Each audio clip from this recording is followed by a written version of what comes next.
generative AI more like when Facebook first became a thing, right? Like we were super slow as a social care sector. I was working as a carer at that time and then operations to think about having any policies around sort of Facebook or anything like that. And unfortunately, I had quite a few people who ended up being fired for gross misconduct for sharing photos of vulnerable people on social media. It was slow to react.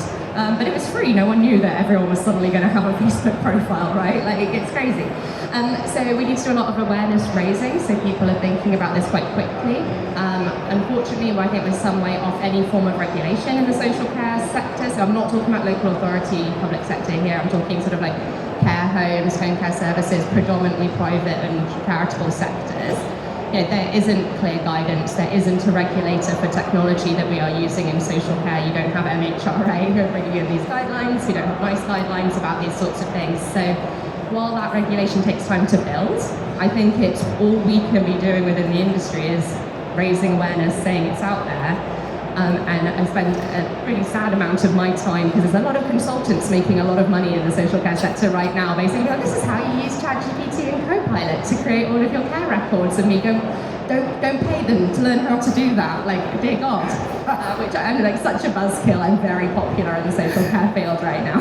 But, you know, so I think there's loads we can do, and what's interesting to me is it shows that the demand is there. It shows that the use cases are there. People are crying out for this kind of innovation. Social care has always historically been quite behind the NHS in terms of digital adoption, but you know what that makes it great for? New forms of AI. We are predominantly using mobile devices. Nearly all of the tech we're using in social care is app-based. You do not have people who are sat in front of desktop computers.